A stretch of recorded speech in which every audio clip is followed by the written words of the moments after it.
concerned with old-time radio? Well, not concerned with it. I mean, I was concerned with it. I mean, Okay, I used to say, gee, I wish I had a tape or something. But Jim was the first person who I actually ever encountered that was literally collecting the tapes or even had access to tapes. I mean, as far as I knew back then, everything just went out over the airwaves and was lost, and that was the end of it. Well, of course, Don was living in Chicago, but he would make trips out to Los Angeles to kind of scout around for broads or something, I don't know, figure out where you're going to school, I guess. They weren't broads, Jim, they were chicks. And, but anyway, I met him a few times when he, I think the first time I met him, it was at CBS TV, and he had brought in all of his underground films, and he was showing them to myself, to Ron Haydock, and to Bob Burns. And he said, some of these films were made when I was only 6 years old, some of them were made when I was 10, 12, and some of them were made last month, when I was 16. And I said, which are which? Yes, that was my first meeting with Jim Harmon. All right, now, old radio, I mean, I don't know. And I should continue to say that when Don went back to Chicago, that was when they started rerunning The Shadow back there, and that was on WGN, and that was one of the, maybe 2 or 3 stations in the whole country that were rerunning The Shadow then. And Don sent me, my first copies of the Shadow, which Charles Michelson will be glad to hear about, and they'll probably send a bill to Don for this. That's all right. Well, most of them you couldn't understand anyway. That's right. They were. I don't know whether it was Don's recording or whether they hadn't really cleaned them up too well technically or something, but they weren't too hot in those days. Yeah, that was what, 63? Yeah. 62 maybe. Yeah, because I'm trying to remember when they were running them out here over KHJ. Yeah. And I remember listening to this. They said, "Oh, are these still on the radio?" And that was it. I mean, and I had a tape recorder at my disposal, but of course I didn't put it on the air. I mean, on tape, unfortunately, or fortunately, as the case may be. Because it was my old Webcore, which was definitely off speed. Some of those early reruns of The Shadow, now they've cleaned them up quite a bit technically, but they really were, had bad technical faults. There was one, it's called Carnival of Death or something like that. Yeah, I played that. And the first reruns of it, they had the discs were very worn, and they had a very bad echoing effect, The Shadow would say, come in here, Margot. Here, Margot. Oh, how horrible Lamont, horrible Lamont. Everything would echo like that all through the story. Well, what that might have been, I mean, I don't know if it was on the actual disc, but of course it might have been recorded improperly. See, now I'm defending Charles Michelson. It might have been recorded improperly, it might have been recorded too hot, and you get a ghost. Well, they have cleaned it up since then. Yeah, I should hope so. Whatever was wrong with it. But when I was at KPPC, they were running, on Saturday mornings, they were running The Shadow, Charles Michelson. Defiance of. Charles Michelson, they actually bought the package from him. I see. And, of course, the larger the market, the more money they have to pay, and we were a small market. But, of course, I took credit, too, for, I'm on the show Sunday nights, Saturday mornings, courtesy of old CZ, you've got The Shadow. Yeah. They were paying the bill. Yeah. Then, of course, what I would do when the reels would come in from Michelson, I would make dubs and then add those to my collection. Of course, I couldn't understand what happened to the organ. There was no more organ on the Michelson's things, because I understand they couldn't find the organists to pay them off. I know some of them had the organ and some of them had this canned strings. Music It was weird that they have cut in and distorted. Of course, by now almost all the original discs, my collectors have turned up complete with the original Blue Coal commercials, and we aren't really too interested in Charlie Michelson's reruns anyway. Yeah. Also, what was the other sponsor? I've got Groves Labs. I've got and then there's the Salt Company, what is it? Not Morton Salt, but the Kerry Salt Company. Oh. And do you realize that Kerry salt, in one commercial I was listening to the other day, Kerry salt is a particularly fine quality salt that sinks into the meat and brings out its special flavors. This is on I'd love to hear that. I would love to hear that. My close personal friend Barbara Kovner was pointing out that, salt is all chemically identical, and it really wasn't a very honest claim. Since when has advertising ever been honest? Yeah. Even back then. Yeah. Tell me about the Shadow. In reading your book, I remember distinctly, which I wasn't aware of at the time, the Shadow made, 2 or 3 appearances throughout the show. Yeah, well, it's really, it got, like many things, it deteriorated as time went on. The early shows were, pretty imaginative. The ones with, mad scientists cloaking the entire city with a black fog. That's night without end, Mm-hmm. And, but the long stories last, it just got to be such a cut and dry formula, and the Shadow would never appear in the first chapter, and then he would appear almost immediately after the middle break, and he would question somebody, and then he would not appear again until the end, when he would Margot Lane would be in jeopardy, and he would appear out of nowhere. And it was just they just made the scripts with cookie cutters by that time. But some of the earlier ones are quite interesting, I think. Yeah, nobody ever questioned the fact that Margot and Lamont were actually inseparable. They went everywhere together. Well, I think, lately some people have questioned. Matter of fact, over in San Diego at the comic convention a few months ago, I talked to Walter Gibson about that. Walter Gibson was Maxwell Grant, the author of the Shadow novels, and he had some sort of tenuous connection with a radio show. He talked to me sometime, and I couldn't understand exactly what he did. I guess except maybe supply some ideas and maybe act sort of in a editorial capacity in some sense for the radio show. He had some connection with it, but he didn't actually write the scripts. But anyway, I asked him, is it true that there might be more between Margot and Lamont than mere friendship? And he said, well, I heard a joke that sort of explains that. Who knows what evil lurks in the hearts of men? Margot do. All right. Kent Allard. Yes. Lamont Cranston. I keep expecting you to ask Don Glut something. Oh, I will. No, I'm not. I'm getting ready for Don. Well, Kent Allard, according to the pulp magazines, was the Shadow's true identity. Mm-hmm. He only assumed the pose of Lamont Cranston, and there was another Lamont Cranston who was a wealthy man about town, but Kent Allard made a deal with Lamont Cranston that Cranston would go on a tour around the world, and which he did for at least 20 years, and that Allard would assume the identity of Lamont Cranston. And Kent Allard was an aviator in World War I, and he had gone to Tibet, and he had studied, Eastern mysticism and so forth. And Philip Jose Farmer, makes a kind of, he plays at sort of the folk history, and he draws the comparison or the theory that Kent Allard was really the pulp hero G8, G8 and his Battle Aces, and that actually the Shadow was not only the Shadow, but he was also the other pulp character known as the Spider. And the chief difference, of course, between the Shadow and the Spider is that the Spider was completely nuts. He was the Shadow just laughed like a maniac. The Spider did everything like a maniac, and he would, in the course of the story, he would kill about 50 people. I'm talking about the Spider. And there's one sequence where the Spider is thinking to himself, that man looked evil. I should sneak into his room tonight and kill him. And anyway, Phil Farmer's theory is that the Shadow and the Spider are just split personality, and when the Shadow goes nuts, he becomes the Spider. So you can draw all sorts of interesting parallels between those pulp characters. I'm sorry I asked. Was the Spider ever on radio?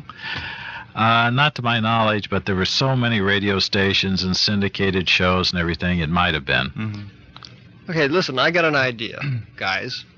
We're going to get it. We'll do a Shadow and come back, and then we'll talk to Don a little bit and talk about Frankenstein and dinosaurs. And Good things combination. Like that. Okay?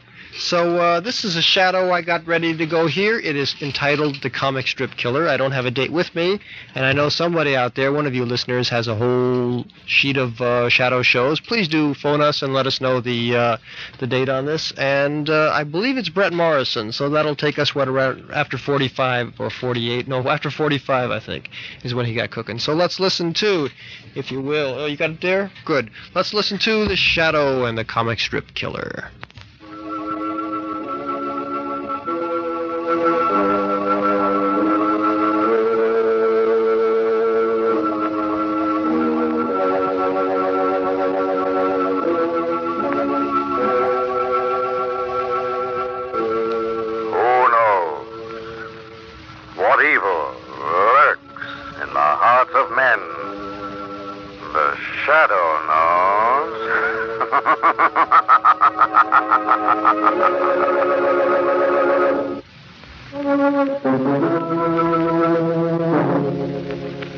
The Shadow, who aids the forces of law and order, is in reality Lamont Cranston.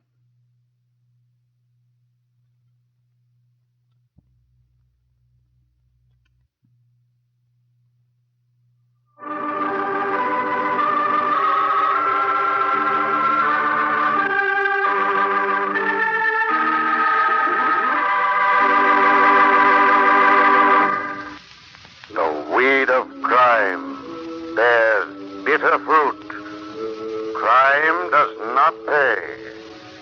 The shadow knows.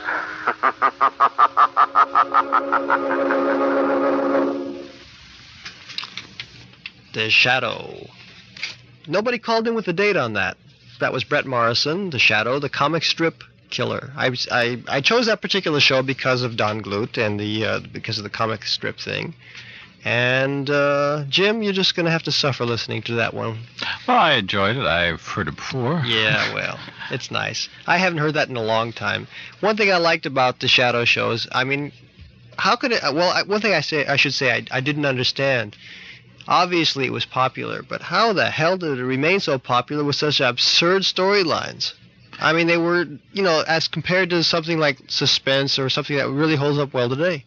Well, of course, you didn't have to look at it, and that was one of the charms of radio. You could get away with a lot of fantastic stuff that, it would be implausible or laughable if you actually had to see it. Yeah, that's got to be my all-time favorite show, just for strictly nostalgic purposes. The Shadow. I mean, so many people, even kids today, when I mention the word The Shadow, and I'll give them, of course, that one-liner on it.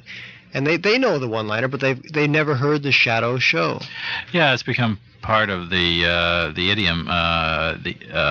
There's so many phrases like that. They know, who knows what evil lurks in him, and the shadow knows. They know that line. Yeah. And they know and hear and say lines like, well, we're coming on like gangbusters. Mm-hmm. But they don't know what gangbusters are. Or they say that some, real clean-cut young American lad like Don Glut, they say, he's a real Jack Armstrong. Mm-hmm. But they really don't know who Jack Armstrong is. It's like Superman. I think for years and years and years, kids knew that Superman said up, up, and away. But he said that on the radio, and he hadn't said it in the comics in maybe, 10, 20 years. Once in a while, one of these new guys like Denny O'Neil or somebody will, throw that in. But not recently. But there was a long period where he never said it in the comics. Don? Yes. Oh, Don. You are a dinosaur crazy, I found out the other day. Aficionado. Oh, excuse me. Or amateur paleontologist. How's that?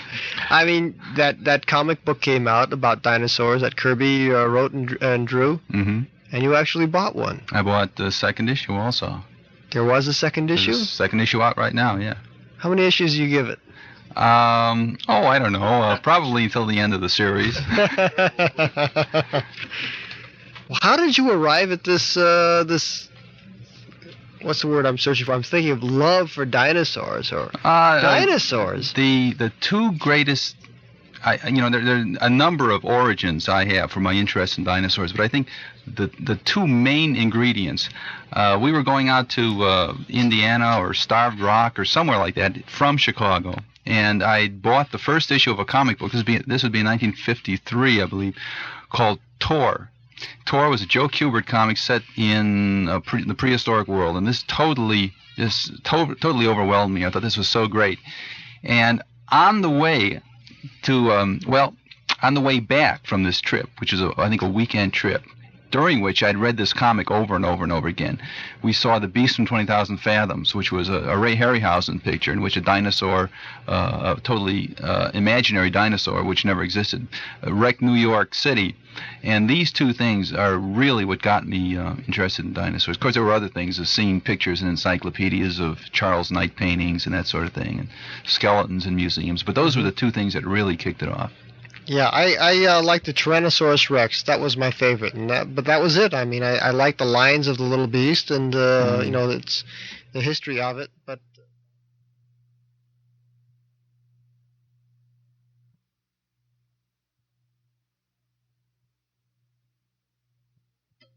anyway, we'll be looking for you, of course, there.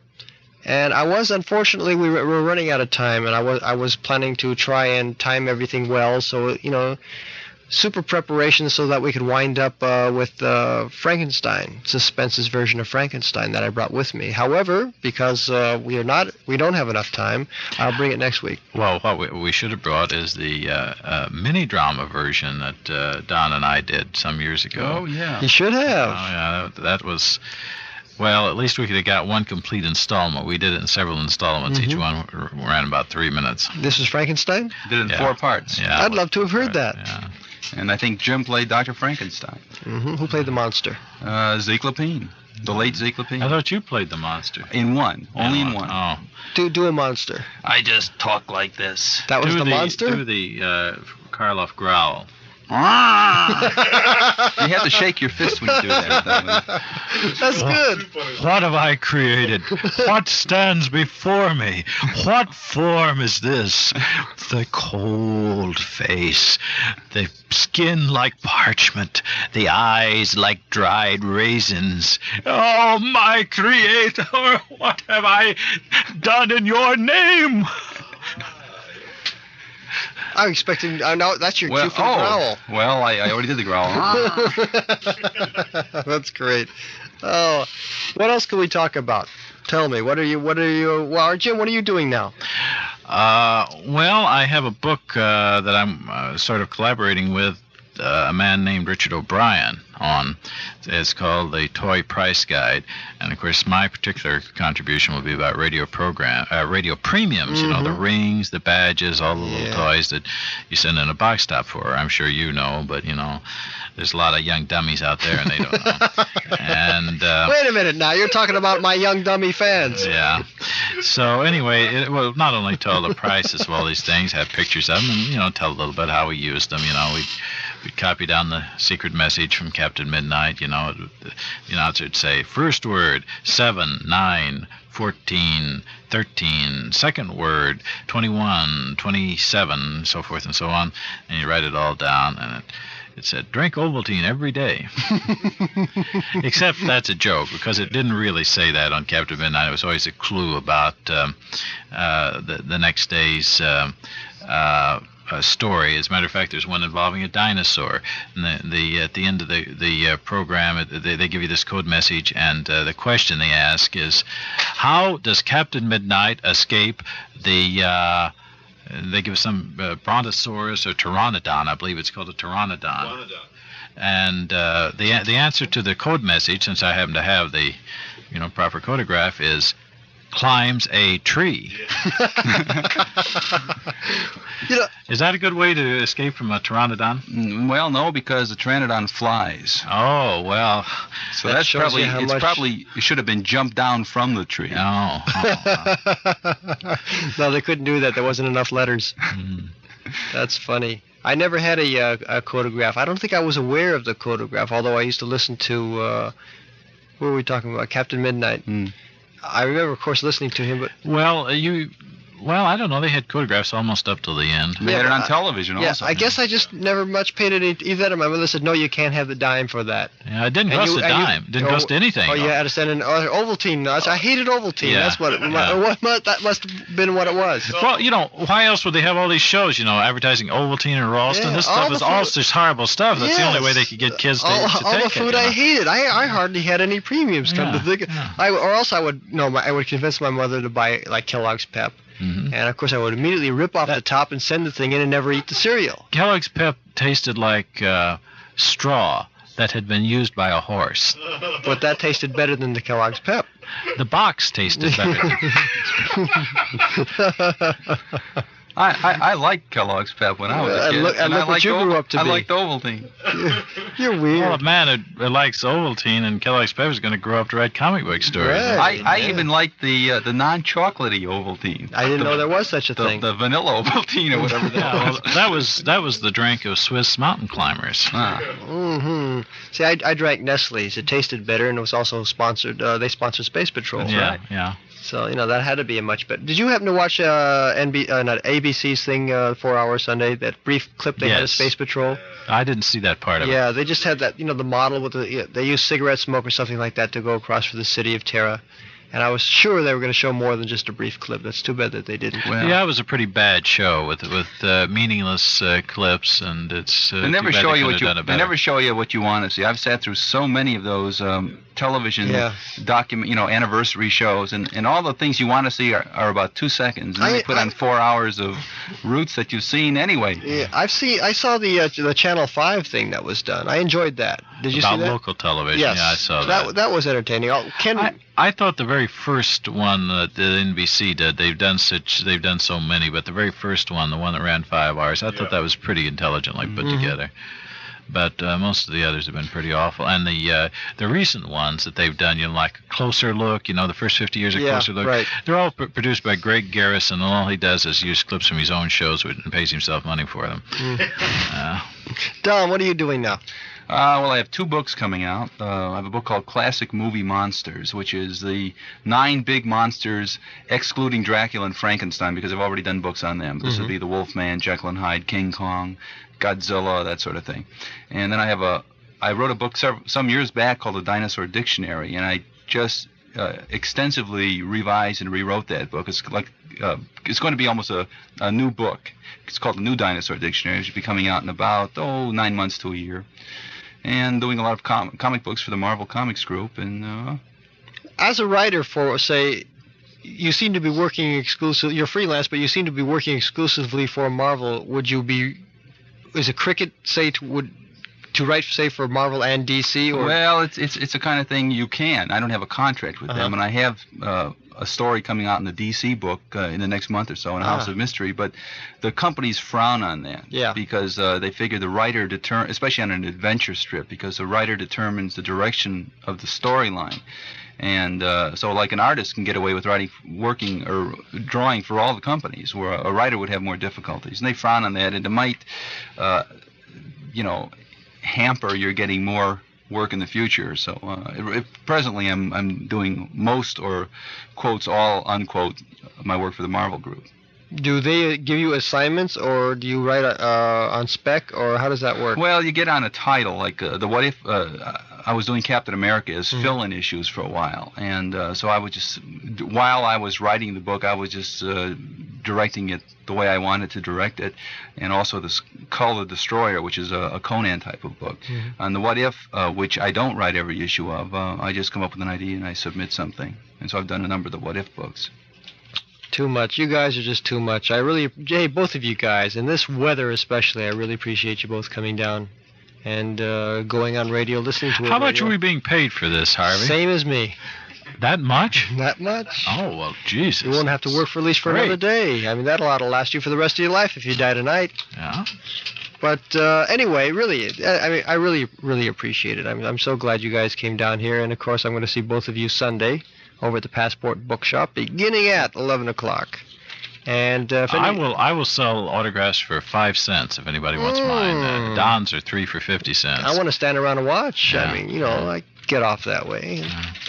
But, so that's over at Don. Will be honored Sunday, February the 12th, from 11 till 6 over there at Crazy Earl's, the Passport Bookshop. And why doesn't this thing start when I want it to start? Wait a minute. There we go. What you people hear in the background is my closing theme. We once again are wrapping up another edition of Don't Touch That Dial. Sunday, Kevin Stern and Bob. You think Kevin might show up, Bob? 50-50. So at least Bob Lyons will be here doing his version of Don't Touch That Dial. And you will hear a lot of old-time radio. And next week I will carry over the Frankenstein, so you will definitely get a copy of that, Don Glut. Great. What else am I carrying over that I brought with me that we didn't play? I even brought an Academy Award. I forget which one, but it's going to be good. Jim Harmon, thanks to you very, very much. I enjoy your books. I'll enjoy your autographs now. And really, it's a pleasure after all this time finally to get together over the air and talk about old-time radio and comics and things like that. Well, as Curly Bradley's sidekick, Dallas, would say, adios, Harvey. It's sure a mean, big pleasure to have to be here with you. All right, Jim, thank you very much. And what I have to say to all of you people, other than the fact that we'll be here next Thursday night, Jim, you think you had something to sign off with, huh? Well, I always say at the end of my evenings these Thursday nights, I always say, Au revoir. Pleasant dreams. Think of us when requesting your themes. Until the next time when possibly you all may tune in again. Keep the old maestro always in your scheme. Yowza, yowza, yowza. Au revoir. This is Ben Burney, ladies and gentlemen, and all the lads, wishing you a bit of pleasant dreams. May good luck and happiness, success, good health attend your schemes. And don't forget, should you ever send in your requester, why, we'll sure try to do our best, yowza. Au revoir, a fond cheerio, a bit of a tweet, God bless you, and pleasant dreams. Here we are in Allen's Alley, Portland. Hey, I guess the senator has company. Look, there are 2 sets of footprints in the mint bed. Well, let's knock.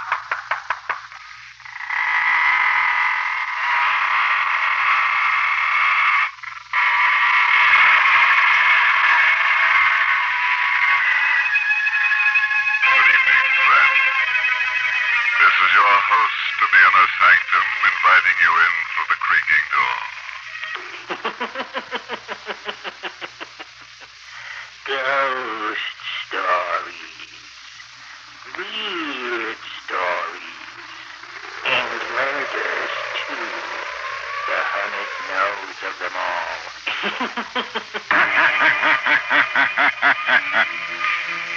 Who knows what evil lurks in the hearts of men? Jack Armstrong, the all-American boy. Romance in life need not be over. That romance can begin at 35. Here comes Tom Mix, America's favorite cowboy. Up, Tony.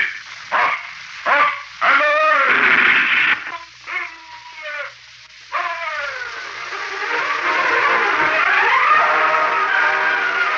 Radio Rides Again, a documentary on the nostalgic voices and sounds of yesteryear, a survey of the history of radio produced by KPFK. Here is your host, the editor of the subscription Journal of Broadcasting History, Radio Hero magazine, Jim Harmon.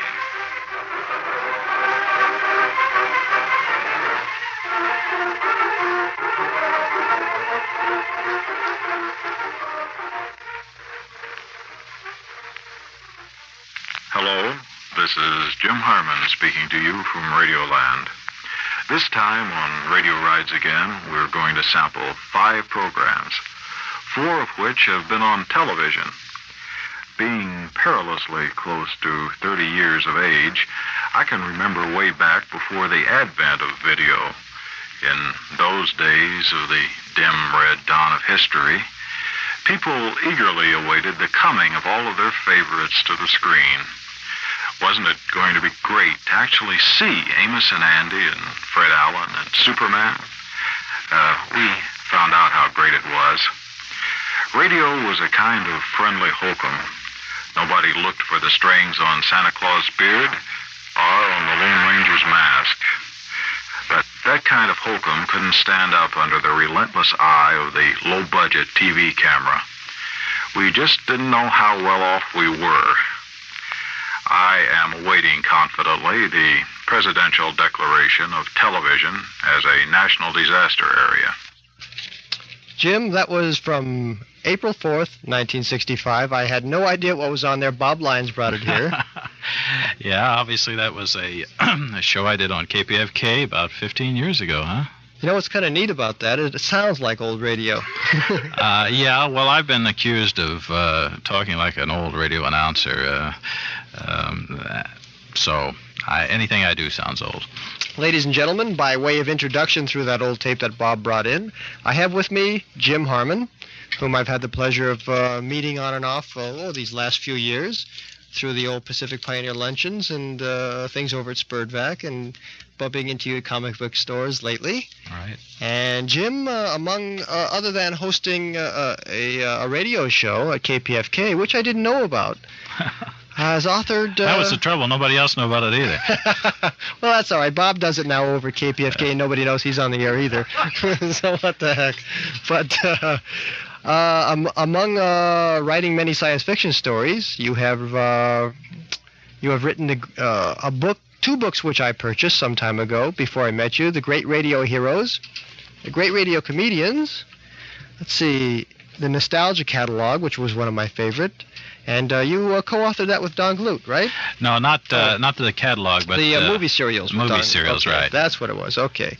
Great TV Heroes, which I have yet to see, and you were the editor of Monsters of the Movies. Yeah, for about a year and a half. That was a magazine published by Marvel Comics, and sort of a competitor to Forey Ackerman's famous Monsters. Because Bob also brought one of those with him here tonight. Yeah, I see one right here. It's right here in my very hand. Now, if it were still going, we could get people to subscribe to it. Well, why don't you hold it up to the microphone so everybody can take a look? Right here it is. You see, it has a nice red cover, and there's a picture of King Kong on it. And actually, this is sort of prophetic. It looks like this looks more like the Blonde in the remake of King Kong, right? Yeah, it does, doesn't it? And the remake wasn't even out yet. What year is that from? Oh, this is way back in the nostalgic year of 1974. Oh, yes, that far back. Yes. And we ran it into, I think we ran it into 76 even. And then they decided that they didn't need it anymore, and they'd rather publish just another black and white comic book. I'm really glad that you braved the weather in order to get here tonight. I'm glad I braved the weather in order to get here. I seriously thought of sitting home watching TV, among other things. Yes, I and my close personal friend Barbara Kovner, we braved the weather, and I tell you, it was it was pretty brave to brave it. Oh, for sure. I mean, you left her down there in the rain. And... But I told her that we would have a good audience for this show. That is true. Because all the intelligent people would stay at home. Oh, and listen to radio rather than watch TV. But and instead of going out in that rain. Oh yeah. Hey, well, actually, it wasn't as bad as I thought it would be. You came, I think. Well, you were expecting the deluge. Yes, for sure. So I was pleasantly surprised. Are your headphones okay on you? Can you hear me all right? Or yes, I can hear you fine. Can you hear yourself? I can hear myself. Okay, yes. Because last week they were acting up just as these things of mine started acting up, but I guess it's okay now. And again, I'm really proud. I'm really happy to have you here in studio. You, of course, know that DGlut will be in later, hopefully. Yes, if he can figure out where this is at and he can get through the rain, right? I know he planned to be here. Yeah, well, we'll see. And we've got I don't know, that's right, you weren't here at the top of the show. I brought with me quite a few radio shows, and we'll see how time goes, and we'll see how many things we can fit in. And if we don't get them all in, I'll just carry them over till next week. Well, it sounded like a very interesting list. I always enjoy listening to old radio programs, Harvey. Yeah, how long have you been collecting? I've been collecting, I guess, since about 1960, yeah. Yeah, you started quite a few years because you were one of the first collectors I heard about. I when I started collecting, I didn't know of anyone at that time, but I soon discovered perhaps a half a dozen other collectors. And it was years before the list got up to anything sizable. There might have been a dozen, and then of course the dam burst, and then there were hundreds, if not thousands, of people collecting the old radio shows. Yeah. And of course, I began right at the top. I don't know how you could begin much better. The first things I collected is I went up to see Carlton E. Morris, and I borrowed all of his transcriptions of I Love a Mystery and copied those. He actually let you borrow them? Yes, he. I was a fellow writer and everything, and he was a writer, was and is a great gentleman, and he did let me borrow them. And somehow they've all gotten out, and now even people like Bob are playing them on KPFK. So they're scattered to the winds. But at one time they were quite a rarity, and that was the beginning of my collection. And I really haven't improved, and I've improved in quantity, but not in quality on anything since then. What made you start collecting radio? How did you get interested in it enough to collect it? Well, I grew up with it, I'm pretty long in the tooth. I can actually remember those radio shows. Well, so can we all. We here at the station anyway, but... and I did listen to those, and I had a lot of poor health when I was a kid. And I spent a lot of time in bed, and the radio sort of saw me through those times, particularly a period when I had rheumatic fever. And so it became very important to me, and I got sort of hung up on it, and I sent for every radio premium and every free photo of, and I read all the radio magazines I could get. Did you keep your premiums, or did you... I kept my premiums. Unfortunately, I didn't keep most of my old comic books, and I did keep some of my old comics, but the premiums, I did keep most of them, and I have augmented the collection. Yeah, I know of your collection of premiums, but I remember I had a few premiums, but unfortunately my mother decided to empty my drawers. That's the story I hear from everybody. There seems to be some compulsion of mothers to do this. If their son goes off to Boy Scout camp, or if he just stays overnight with a friend, or certainly if he goes off to college, they will leave the old lamp, with the painted mermaid on right, it. I've got from one. Atlantic City. They will leave that up in the attic forever. But the kids' comic books and these rings and badges from radio programs, mothers have this urge to grab and seize and throw in the trash can, and then when you get back they say, ha, I threw it all away. I cleaned up your room for you. Now I hope it'll keep this way for at least a week. Right. So, Mom, but those were my comics and my Tom Mix ring, and what happened to all that stuff? I have a personal message for you, Harvey.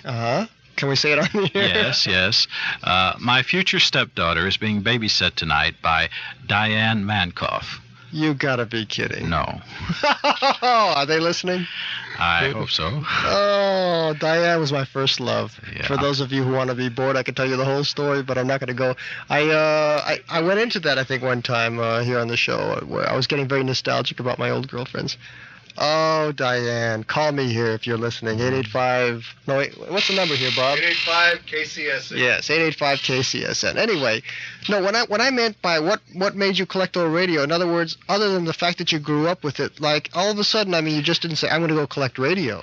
Well, I think, you have various urges, but my particular phobia, I guess, really centered around two shows, and I've sort of got everything else in the sort of as I went along. My top favorites were I Love a Mystery, and then among the kid shows it was Tom Mix. And so I went to see Carlton E. Morrison, spent a lot of money for, a guy just making a living writing art magazine articles in those days.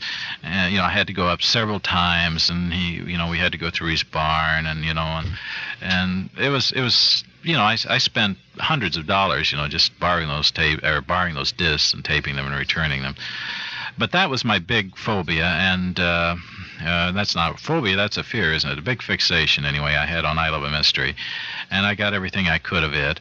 And then I thought, well, if I can get this, I guess I can get all my other old favorites, too. And, of course, I can. And, of course, anybody can these days. But it was harder in 1960, I'll tell you that. Because I started several years later. I started in 1968. And... Well, things were kind of pretty well established then. There were tape dealers and... Yeah, well, that's how I happened to buy. And I did buy my first reel or two of old radio shows from our... Don Maris. Don Maris. I know him in Oklahoma. Yeah, I know him personally, yeah. I've never met him. I talked to him one time, but I thought at the rate I was buying those reels, I was going to go broke rather quickly, and here he is in Oklahoma, and I figure, wait a minute, I'm living in Los Angeles, Hollywood. There was radio done here. There's got to be something out here. And I did a lot of scrounging around, and I finally connected. But there were quite a few collectors, which I was surprised, but... Well, Don was never one for originating much. He just got the 16th generation dub, and he didn't say that these were transcription quality, and they weren't. That's right. I mean, he would rate them however he rated them. And they were listenable. And he kept saying, "This is just a hobby with me, folks. I'm just doing this to help other old radio fans out." Yes. But then he was driving this big Lincoln Continental, Also put him through law school. Right, it sure did. And he had, I think, how many machines did he have going at one time? I forgot. I've actually seen the setup. It wasn't a fantastic number, but it's quite a few. I would say it was maybe 16. Wow. It wasn't 500, but he had about 16 he was going pretty well there, paying some kids to run the machines and fill his orders. No, he didn't do that. He did it all himself. He just ran from machine to machine, kept them going. The guy that pays the kids to do it is Dave Golden in New York. Oh, yeah, J. David Golden, Yeah, he's a wonderful fellow. That's amazing, because it's funny how we each got started collecting radio in our own way, and I really figured I'd just listen to just a few shows and figure, well, that was fun, and then the hook was in me. That was it. I had to get more and more and more, and of course today I'm still collecting. I don't know about you, but Bob Lyons, of course, he's been collecting for a number of years, and you got to watch out for this guy. He'll record anything. Yeah, because he'll even record radio rides again. I've got about 6 of them. Yeah, well. I mean, I didn't, like I said, I had no idea you did that show at KPFK. Yeah. How long were you on the air over there? I was on the air for, I guess, a year and a half or so. I did radio rides again, then I did a series of interview shows, and I was on for about a year and a half. And then I looked at what they were paying me. And same as I'm getting here. And I decided that perhaps my future lay somewhere else besides KPFK. Did you ever know Joel Siegel? I've had some, brief contact with him. I think I may have spoken to him on the telephone, but I don't know him personally. Joel Siegel, for those of you who do not know, actually was my first big contact with old time radio. He had a show on KPPC before, let's see, about 1969, 70? Yeah. Something like that. And then after he went off the air there, after they were all fired for various reasons, I came on the scene. Now, I thought Joel was the first one in the Los Angeles area to try and bring back old-time radio. Obviously, you were.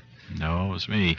In those days, they were really very sensitive. They didn't know what they could get away with, shall we say, and they would only play excerpts. They would only let me play excerpts of shows. Oh, okay. So I was on for half an hour, and I would play, clips from, 4 or 5 shows, or once in a while I'd go crazy and play, 16 clips, 30 seconds long.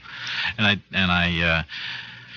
I was always trying to do new stuff, and I would sometimes slip in a little 5-minute play that I had done with some friends or something. Mm-hmm. Because Joel had 2 1/2-hour shows on Saturday morning and Sunday evening. Saturday morning he became Uncle Joel. Mm-hmm.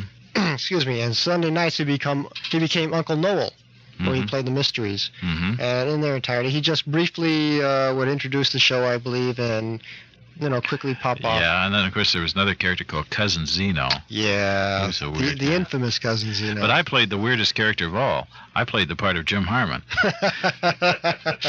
And you haven't changed a bit. No. Listen, I tell you what, let's rest a little bit here. I brought with me a Jack Benny show. That is, it's a typical Jack Benny show. It's one of his good ones with Van Johnson as guest. Somebody wanted to hear Benny with Johnson. So this is from March 20th, 1949. And let me look around here.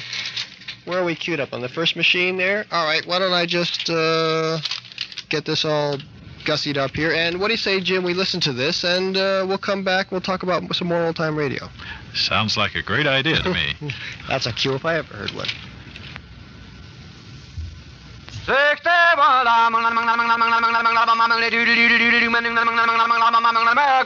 Jack Benny Program, presented by Lucky Strike.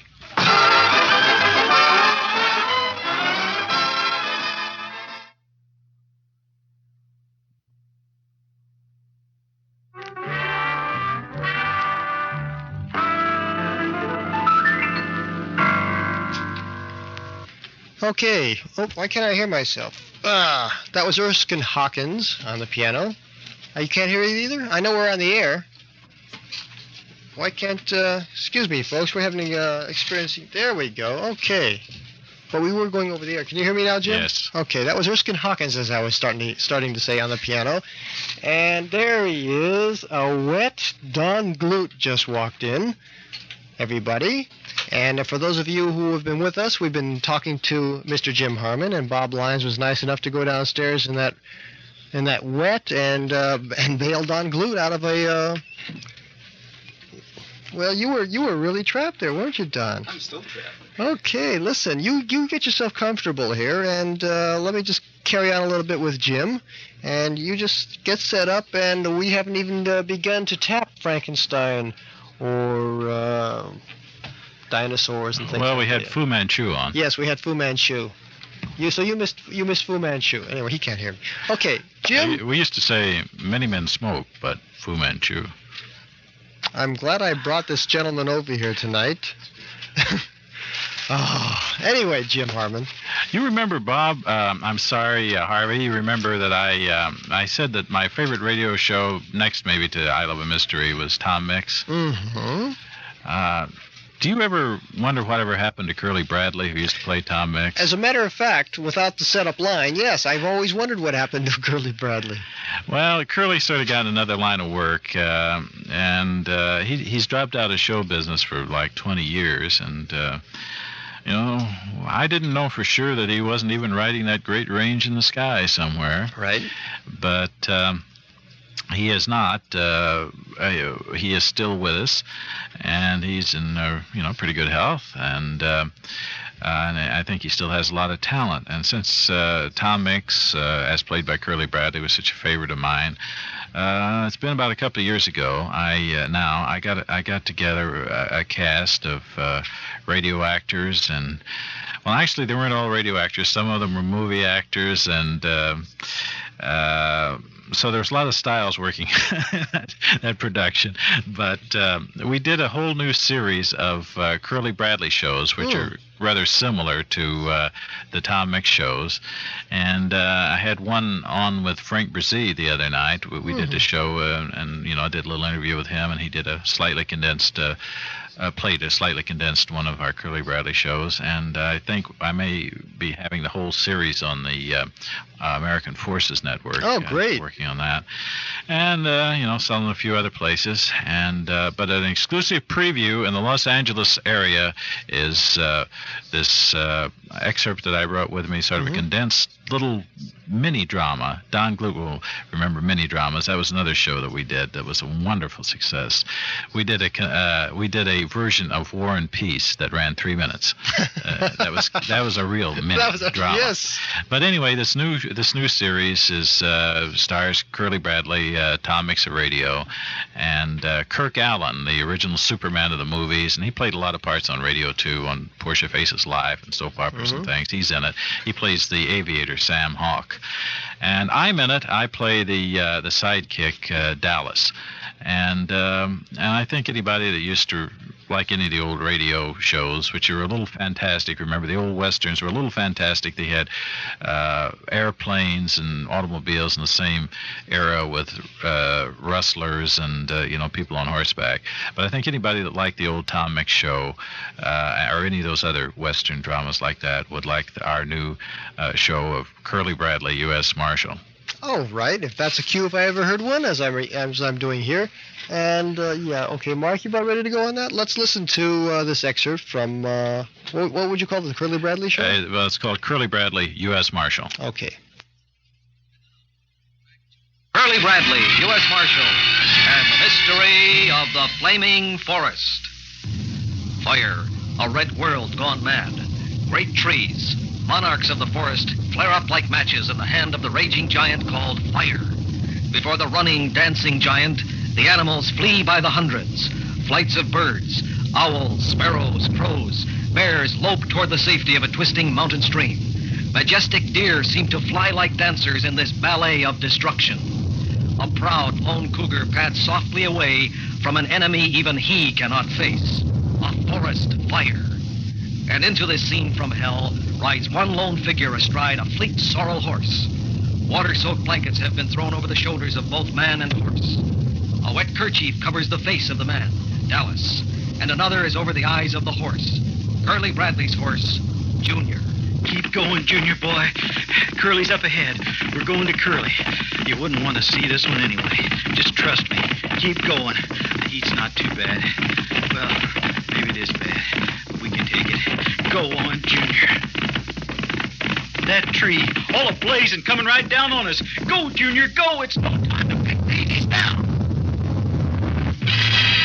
Curly, do you really think Dallas can make it through the fire to reach this clearing? I know that boy will do his best, Sam. Besides, he's riding my horse, Junior.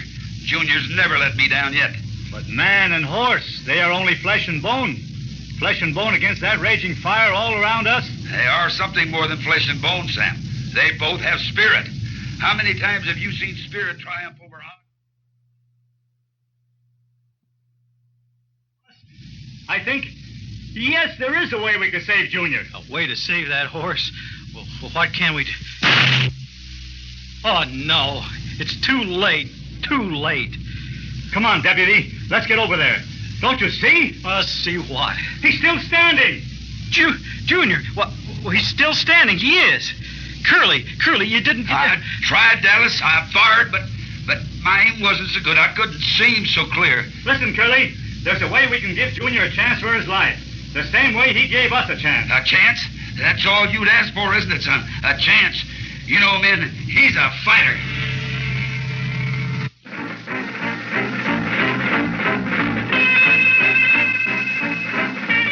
Curly Bradley, U.S. Marshal, is written and produced by Jim Harmon.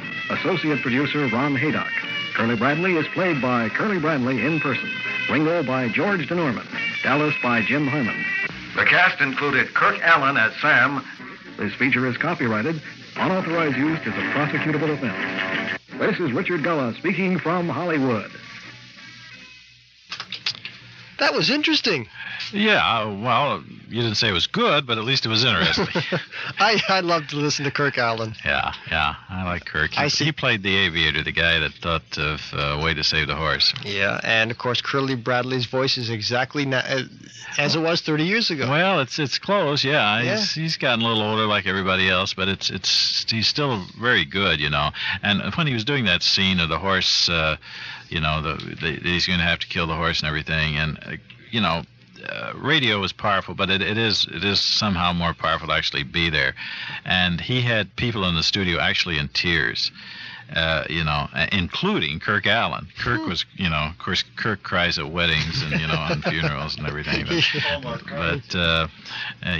Hallmark card, as Bob says, that'll put Kirk into tears. But anyway, he was very, very good, and still is. And we're trying to peddle these shows to anybody that wants to buy them out there, to radio stations. Well, it could be possibly somebody. We have a lot of people in the listening audience. You'd be surprised that from all walks of life. I've had people call me that are. A lot of people in the entertainment business, which really surprised me. I swear, one night I had Vincent Price on the phone. He sure sounded he wouldn't tell me who he was, but it sure sounded like him. But I don't know. Well, so anyway, if anybody is interested in the Curly Bradley show, why, it is available. And, of course, Curly is available, too, a lot of people who've, they ever want to get in touch with him to appear at bar mitzvahs, our openings of supermarkets or anything like that, I'm sure that he'd be interested in that too, and they could contact him through me. Only if he sings the Ralston Straight Shooters song. Well, he claims he doesn't like to sing anymore because he's gotten older, but I think he can still sing pretty good. Yeah. You know? What was it he did after Tom Mix went off the? How did that work? Well, Tom Mix was, of course, he was a real person, but he had authorized the use of his name to Ralston and Ralston cereals. They make wheat checks and things like that today. In the old days, they had hot Ralston and shredded Ralston and instant Ralston, none of which I could eat. They tasted awful. That was the world's worst, wasn't it? But I liked the premiums they gave away for the box tops. But anyway, they had the rights to use the name Tom Mix, and then about 1950, or exactly in 1950, they decided they wanted a new property, and they went to Space Patrol on radio and television. And even though they didn't want to use the name for themselves, they wouldn't let anybody else. Curly was telling me, strangely enough, that General Mills wanted to continue the Tom Mix show, and sponsored, I suppose, by Wheaties or Cheerios or something. Yeah, something like that. And of course, that's kind of strange. You can understand how Ralston wouldn't want this competing product to be associated with the show that they had been associated with for so many years. But you'd also think that General Mills wouldn't want to put Tom Mix on, because I'm sure that for many years after that, anybody that heard Tom Mix would think of Ralston and not Wheaties or whatever. Right. But anyway, it did not go on. So there was still some radio going in Chicago, and so Curly and his wife, Mary Aptlick, together they designed a show called Curly Bradley, the Singing Marshal, which was a great deal like Tom Mix and Ralston Straight Shooters, just with the names changed to protect the guilty.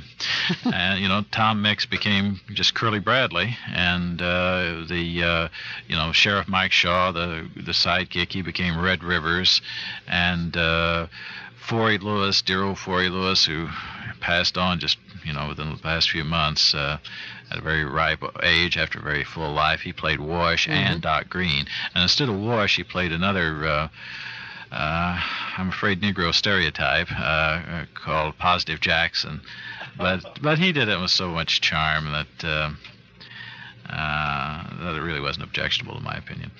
But anyway, that was the show Curly did, and the show we're doing now is not exactly that, but somewhat similar. It's Curly Bradley, U.S. Marshal, and it has a different set of supporting characters and so forth, and slightly different format. It's another show I'm going to have to try to find. Mm-hmm. You're listening to Don't Touch That Dial here at KCSN. One of my guests this evening is Jim Harmon, author of many, many fine articles, magazines, books, pieces, whatever, you name it, he's done it. Specifically, of course, I remember the two books I remember, The Great Radio Heroes and The Great Radio Comedians. Unfortunately, I loaned the copy of The Great Radio Comedians to somebody, and I have no idea to this day who the hell it was. And if I catch that person... But I do have The Great Radio Heroes. Well, I would like to fix you up, Harvey, but I'm... Oh, that wasn't a hint. I'm down to file copies on those. No, that wasn't the hint. But, however, we have a gentleman on your left who has worked with you in the past. And it was recently just pulled out of the water to come up here with you.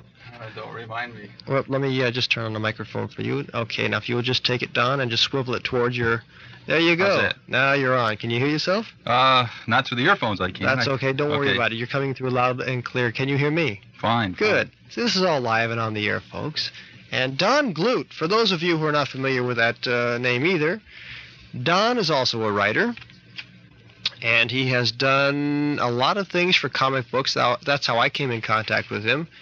And he has a love for dinosaurs, of all things, Dracula, Frankenstein, and has written for television, nonfiction books, and a lot of crazy things here. I'm just looking over your bibliography. Well, you have to have a lot of variety or go crazy in this business, I mean, you do. You are very versatile.